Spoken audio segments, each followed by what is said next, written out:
कौन सा lesson start किया था? गुलाब सिन्हा, 9th स्टैंडर्ड का गुलाब सिन्हा बोल के इसका लेसन को लिखा है क्या है कि सुभद्रा कुमारी चौहान बोल के। ओके, वो एक लेखिका थी, मीन्स उसका लिखने का बहुत शौक था। ओके, वो बहुत सारे देश प्रेम का स्टोरीज को लिखा है और वो खुद एक देश प्रेमी भी है, क्योंकि वो जेल जा चुकी है देश के वासियों को अच्छा बनाने के लिए, अच्छा करने के लिए, और कुछ अच्छे काम भी किया है। उसका आयु कितना था?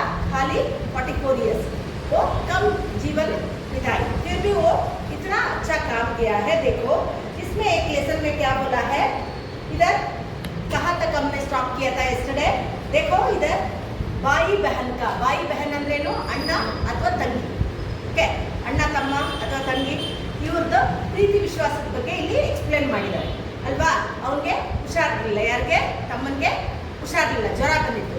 ಆಗ ಏನು ಮಾಡಿದ್ಲು, ಅಪ್ಪ ಅಮ್ಮನ ಗೊತ್ತಿಲ್ದಿರ ತಗೊಂಬಂದು ಗುಡ್ ಆರ್ಚನೆ, ಗುಡ್ ಆರ್ಚನೆ ಅಂದರೆ ಬೆಲ್ಲ ಮತ್ತು ಹುರ್ಗಡ್ಲೆನ ತಗೊಂಬಂದು ಕೊಟ್ಟರು ತಿನ್ನೋದಕ್ಕೆ. ಅವ್ರಿಗೆ ಗೊತ್ತಿಲ್ಲದೆ, ಯಾಕೆಂದರೆ ಬೈತಾರೆ ಅನ್ನೋ ರೀಸನ್ಗೆ. ಓಕೆ, ಯಾಕೆಂದರೆ ಅವ್ರಿಗೆ ಏನು ಕೊಡಬಾರ್ದು, ಹೊಟ್ಟೆ ಖಾಲಿ ಇರಬೇಕು ಅಂತ ಹೇಳಿರ್ತಾರೆ. ಕೆಲವೊಂದು ಸರಿ ಮೆಡಿಸನ್ ಏನೋ ಉಪವಾಸನೆ ಒಂದು ಗುಡ್ ಮೆಡಿಸನ್ ಅಂತ ಗೊತ್ತಿದೆ ಅಲ್ವಾ ನಿಮಗೆ. ಅದಕ್ಕೋಸ್ಕರ ಏನು ಕೊಡಬಾರ್ದು ಅಂತ ಹೇಳಿದ್ರು ಕೂಡ ಅಪ್ಪ ಅಮ್ಮನ ಗುಸ್ಸ ಸಹನೆಗೆ ತಯ್ಯಾರ್ತಿ ಅಂದರೆ ಅಪ್ಪ ಅಮ್ಮನ ಕೋಪನೂ ಕೂಡ ಸಹಿಸ್ಕೊಳ್ಳೋದಕ್ಕೆ ರೆಡಿ ಆಗಿದ್ದು. ಅವ್ರಿಗೆ ಮೇಯ್ನು ತಮ್ಮನ ಪ್ರೀತಿ ಬೇಕಾಗಿತ್ತು, ಅವ್ರಿಗೆ ಏನು ಇಷ್ಟನೋ ಅದನ್ನು ಕೊಡಬೇಕು ಅನ್ನೋ ಉದ್ದೇಶ ಇತ್ತು. ಈ ರೀತಿ ಇದ್ದಂತಹ ಪರಿವಾರದಲ್ಲಿ ತಂದೆ ತಾಯಿ ಇಬ್ಬರು ಮಕ್ಕಳು ತುಂಬ ಪ್ರೀತಿಯಿಂದ ವಿಶ್ವಾಸದಿಂದ ಇದ್ದಂಥವ್ರು. ಅವರಲ್ಲಿ ಏನಾಯಿತು, ಒಬ್ಬ ಬಾದ್ಶಾನ ಒಂದು ಹುಕುಮ್ತ ಜುಲೂಸ್ನ ನಿಕ್ಲೆ ಅಂದರೆ ಮೆರವಣಿಗೆ ಹೋಗ್ಬಾರ್ದು ಅಂತ. ಯಾಕೆ ಅಂದರೆ ಅವನು ದೇಶ ವಿರೋಧಿ ಕೆಲಸಗಳನ್ನ ಮಾಡ್ತಿರ್ತಾನೆ. ಓಕೆ, ಅದಕ್ಕೋಸ್ಕರ ಏನು ಮಾಡ್ತಾರೆ, ಅದಕ್ಕೆ ಅಪೋಸ್ ಮಾಡೋದು ಅಂದರೆ ವಿರೋಧ ಮಾಡೋದು.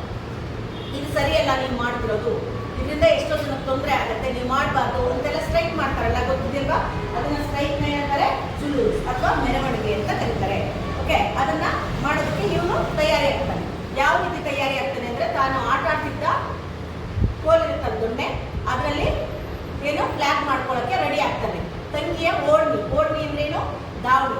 ಆ ದಾವಣಿನ ಹೊಡೆದ್ಬಿಟ್ಟು ಅಲ್ಲಿ ಕೆಂಪು ಮತ್ತೆ ಹರ ಅಂದ್ರೇನು, ಗ್ರೀನ್ ಕಲರ್. ಓಕೆ, ಕೆಂಪು ಅಂದರೆ ಲಾಲ್ ಹರ ರಂಗು, ಎರಡು ಬಣ್ಣ ಇರುವಂಥ ಒಂದು ಫ್ಲಾಗ್ನ ಈ ರೀತಿ ರೆಡಿ ಮಾಡ್ಕೊಳ್ತಾರೆ. ರೆಡಿ ಮಾಡಿಕೊಂಡು ಆ ಫ್ಲಾಗ್ನ ತಗೊಂಡು ಹೊರಡೋದಕ್ಕೆ ರೆಡಿ ಆಗ್ತಾನೆ. ಈ ರೀತಿ ಪಿಕ್ಚರಲ್ಲಿ ಇದೆಯಲ್ಲ ಆ ರೀತಿ. ಆಗ ತಂಗಿ ಹೇಳ್ತಾಳೆ, ನಾನು ಬರ್ತೀನಿ ಇರು ಅಣ್ಣ ಅಂತ ಹೇಳ್ತಾಳೆ.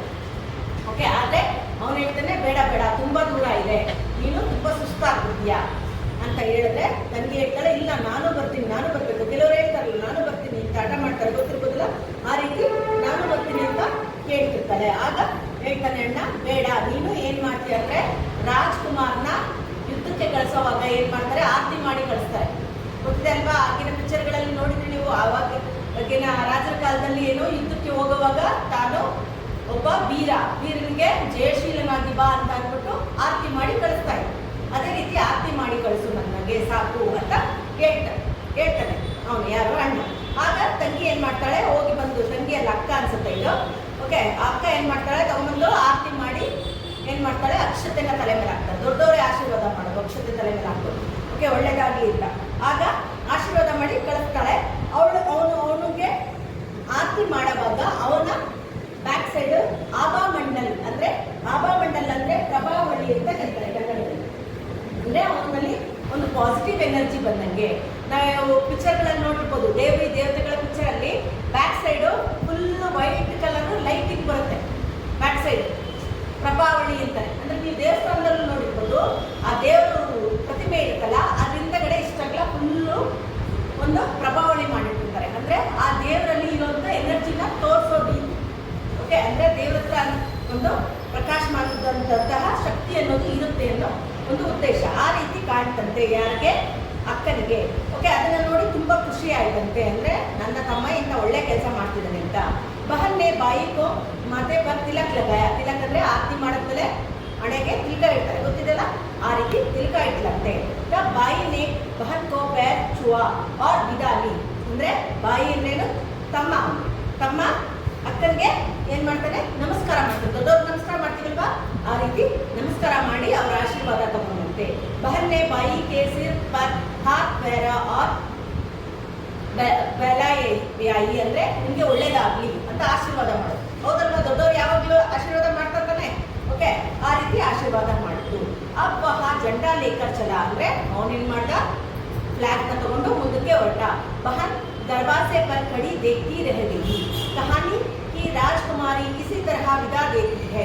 वहाँ झंडे को लहराते हुए ले जाते बाई को दूर तक देखती रही। ಅಂದ್ರೆ ನಾವೀಗ ಯಾರಾದ್ರೂ ಮನೆಗೆ ನೆಂಟರು ಬಂದಿದ್ರೆ ಅಥವಾ ಯಾರಾದ್ರೂ ಹೊರಗಡೆ ಹೋಗ್ತಾ ಇದ್ರೆ ಬಾಗ್ಲ ಹತ್ರ ನಿಂತ್ಕೊಂಡು ಅವ್ರು ಎಲ್ಲಿ ಹೋಗ್ತಾರೋ, ಎಲ್ಲಿವರೆಗೂ ಹೋಗ್ತಾರೋ, ಅವ್ರು ಎಲ್ಲಿವರೆಗೂ ಕಾಣ್ತಾರೋ ಅಲ್ಲಿವರೆಗೂ ನೋಡ್ತಾನೆ ಇರ್ತೀವಿ. ನೋಡಿರ್ಬೋದು ಕೆಲವ್ರ ಮನೆಗಳಲ್ಲಿ ನೆಂಟರು ಯಾರಾದ್ರೂ ಬಂದಿದ್ರೆ ಯಾರಾದ್ರೂ ಹೋಗ್ತಾ ಇರ್ತಾರೆ ನೋಡಿ, ಕಟ ಬಾಯ್ ಅಂತ ಹೇಳ್ಬಿಟ್ಟು ಹೋಗ್ತಾರೆ. ಅದನ್ನ ಕಳಿಸ್ಕೊಡೋದು ಅಂತಾರೆ.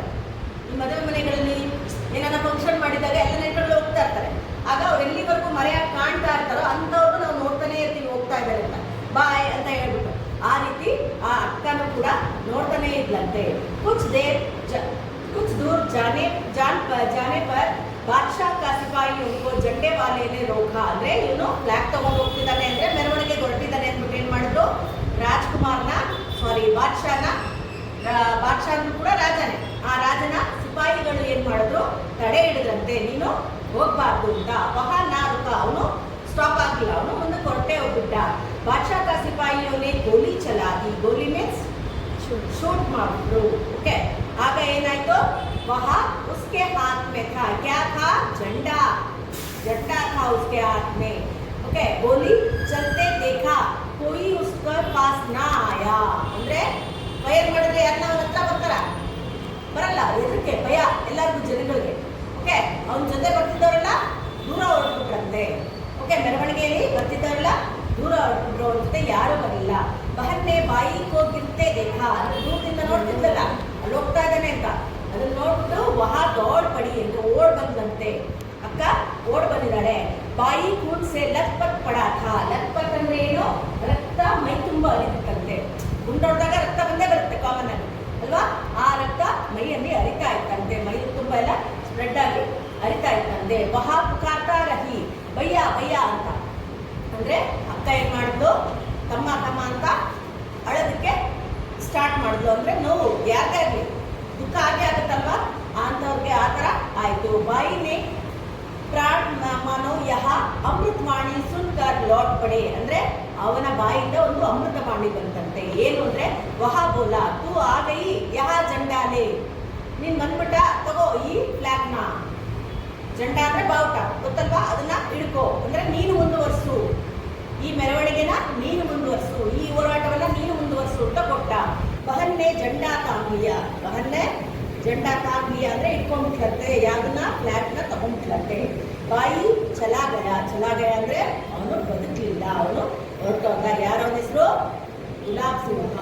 ಬಹುದ್ರೋಹಿ ಅಂದ್ರೆ ಎಂಥವ್ರಿಗೆ ಅದು ದುಃಖ ಆಗೇ ಆಗುತ್ತೆ. ಅಣ್ಣ ತಮ್ಮನಿಗೆ ಏನಾದ್ರೂ ತಡ್ಕೊಳಕ್ಕಾಗುತ್ತೆ, ಆಗಲ್ಲ. ಆಗ ತುಂಬಾ ಅಳ್ತಾ ಇದ್ದಂತೆ. ಜಂಡಾ ಹಾತ್ ಮೇ ಉಠಾಯೇ ರಹಿ ಅಂದ್ರೆ ಫ್ಲಾಗ್ನ ಕೈಯಲ್ಲೇ ಇಟ್ಟಿದ್ದಂತೆ. ಬಾದ್ಶಾ ಕೆ ಸಿಪಾಯಿ ಮಾನೋ ಗಡ್ ಜೀತ್ ಕರ್ ಚಲೇ ಗಯೇ ಅಂದ್ರೆ ಅವ್ರು ಗುಂಡು ಹೊಡೆದ್ರಲ್ಲ, ಅವ್ನು ಸತ್ತೋದ ಅಷ್ಟೇ, ಇನ್ನು ಮೆರವಣಿಗೆ ಮುಂದಕ್ಕೆ ಹೋಗಲ್ಲ ಅಂದ್ಬಿಟ್ಟು ಅವ್ರು ಮಾಡಿದವರು ಹೊರಟೋದ್ರಂತೆ. ಆದ್ರೆ ಏನಾಯ್ತು, ಲೋಗ್ ಬಾಗೇ ಆಯೆ, ಅವರೆಲ್ಲ ಸಿಪಾಯಿಗಳೆಲ್ಲ ಹೋದ್ಮೇಲೆ ಜನಗಳು ಓಡ್ ಬಂದ್ರಂತೆ. ಉನ್ಕೋನೆ ಬಾಯಿ ಕಿ ದೇಹ ಉಂಟಾಯಿ ಅಂದ್ರೆ ದೇಹನ ಎತ್ಕೊಂಡ್ರಂತೆ, ಆ ಹುಡುಗನ ದೇಹನ ಎತ್ಕೊಂಡ್ರಂತೆ. ಹಾಗೆ ಹಾಗೆ ಜಂಡೇಲಿಯೇ ಬಹನ್ ಚಲ್ನೇ ಲಗಿ ಅಂದ್ರೆ ಮುಂದೆ ತಂಗಿ ಅಕ್ಕ ಜಂಡ ಮೀನ್ಸ್ ಫ್ಲಾಗ್ನ ಎತ್ಕೊಂಡು ಬಾವುಟನ ಎತ್ಕೊಂಡು ಹೊರಟ್ಲಂತೆ. ಅಂದ್ರೆ ಮೆರವಣಿಗೆಗೆ ಅಂದ್ರೆ ಹೋರಾಟಕ್ಕೆ ಹೊರಟಲು. ಬಾದ್ಶಾ ಕಾ ಹುಕುಂತ ಜುಲೂಸ್ ನಾ ನಿಕ್ಲಿಗ ಅಂದ್ರೆ ಬಾದ್ಶಾ ಅಂತ ಆರ್ಡರ್ ಆಗಿತ್ತು, ಏನು ಮೆರವಣಿಗೆ ಹೊರಟುದು ಅನ್ನೋದು. ಓಕೆ, ಜುಲೂಸ್ ನಾ ನಿಕ್ಲಾ ಜಂಡಾ ನಹಿ ನಿಕ್ಲೇಗ ಅಂದ್ರೆ ಫ್ಲಾಗ್ ಕೂಡ ಬಾವುಟನು ಕೂಡ ಮುಂದುವರಿಬಾರ್ದು, ಮುಂದಕ್ಕೆ ಹೋಗ್ಬಾರ್ದು ಅಂತ. ಜಂಡಾ ನಿಕಾಲ ಅವ್ರ ಬಡಿ ಶಾನ್ ಸೆ ನಿಕ್ಲಾ. ಜಂಡ ಯಾವ ತರ ಹೋಯ್ತು, ಒಳ್ಳೆ ಗೌರವದಿಂದ ಹೋಯ್ತು. ಯಾಕೆಂದ್ರೆ ಒಬ್ಬ ಮನುಷ್ಯನಲ್ಲಿ ಪ್ರಾಣ ಬಿಟ್ಬಿಟ್ಟ, ಹೌದಲ್ವಾ, ಒಂದು ಹುಡುಗನೇ ಪ್ರಾಣ ಹೊರಟೋಯ್ತು. ಯಾಕೆ, ನ್ಯಾಯಕ್ಕೋಸ್ಕರ. ಅವ್ರಿಗೇನ್ ನ್ಯಾಯ ಬೇಕೋ ಅದು ಬೇಕೇ ಬೇಕು ಅಂದ್ಬಿಟ್ಟು ಅವರು ಮುಂದುವರೆದ್ರು. ಯಹ ಬಾಲಕ್ತ ಗುಲಾಬ್ ಸಿಂಹ ಜೋ ಅಪನಿ ಸುಗಂಧ ವಿಕ್ರಯಕರ್ ಚಲಾ ಗಯ ಅಂದ್ರೆ ತನ್ನ ಸುಗಂಧವನ್ನು ಸ್ಪ್ರೆಡ್ ಮಾಡಿ ಏನ್ ಮಾಡಿದಾನೆ, ಮುಂದಕ್ಕೆ ಹೋದ ಅಂತ ಹೇಳ್ತಾ ಇದ್ದಾರೆ. ಅಂದ್ರೆ ಎಷ್ಟು ಚೆನ್ನಾಗಿದೆ ಅಲ್ಲ, ಧೈರ್ಯ ಸಾಹಸದಿಂದ ಅವನು ತನ್ನ ಪ್ರಾಣವನ್ನೇ ಲೆಕ್ಕಿಸ್ತೀರ ತನ್ನ ಪ್ರಾಣ ಹೋದ್ರೂ ಕೂಡ ಆ ಒಂದು ಜುಲೂಸ್ನ ಮುಂದುವರಿಸುವಂತ ತನ್ನ ಅಕ್ಕನಿಗೆ ಹೇಳ್ಬಿಟ್ಟು ಹೋದ. ಓಕೆ, ನನ್ನ ಅಕ್ಕ ತಮ್ಮನ ಕೊಟ್ಟು ಮಾತನಂತೆ ಕೊನೆ ಮಾತು ಅಂತ ಹೇಳ್ತಾರೆ, ಗೊತ್ತಲ್ವಾ? ಸಾಯುವಾಗ ಏನ್ ಹೇಳ್ತಾರೆ ಆ ಮಾತನ್ನ ನೆರವೇರಿಸಬೇಕು ಅಂತ ಹೇಳ್ತಾರೆ. ಅದೇ ರೀತಿ ಅವ್ರ ಅಕ್ಕ ಮುಂದುವರಿಸ್ತಾ ಹೋದ್ರು. ಜನಗಳು ಕೂಡ ಅವರೆಲ್ಲ ಸಿಪಾಯಿಗಳು ಹೊರಟೋದ್ರು, ಆದ್ರೆ ಜನಗಳು ಕೂಡ ಆ ಮೆರವಣಿಗೆನ ಸ್ಟಾಪ್ ಮಾಡಿದ್ರ ಇಲ್ಲ, ಮೆರವಣಿಗೆ ಮುಂದುವರಿತು ಅಂತ. ಅಂದ್ರೆ ಹೋರಾಟ ನಿಲ್ಲಲಿಲ್ಲ ಅಂತ ಅರ್ಥ. ಅರ್ಥ ಆಯ್ತಾ? ಕೆಲವರು ಎದುರ್ಕೊಳ್ತಾರೆ, ಗುಂಡೋಡಿತು ಅಂದ್ರೆ ಅಲ್ಲಿ ಮನುಷ್ಯರು ಸತ್ರು ಅಂದ್ರೆ ಮುಂದಕ್ಕೆ ಹೋಗಲ್ಲ, ಆ ಸರೌಂಡಿಂಗ್ಗೆ ಓಡಾಡಲ್ಲ, ಹೌದಲ್ವಾ? ಆದ್ರೆ ಇಲ್ಲಿ ಏನಾಯ್ತು, ಆ ಹುಡುಗನ ಧೈರ್ಯಕ್ಕೆ, ಆ ಹುಡುಗನ ಸಾವಿಗೆ ನ್ಯಾಯ ಸಿಗುವಾಗ ಆಯ್ತು ಅಂತ ಹೇಳ್ತಾ ಇದ್ದಾರೆ. ಅರ್ಥ ಆಯ್ತಾ?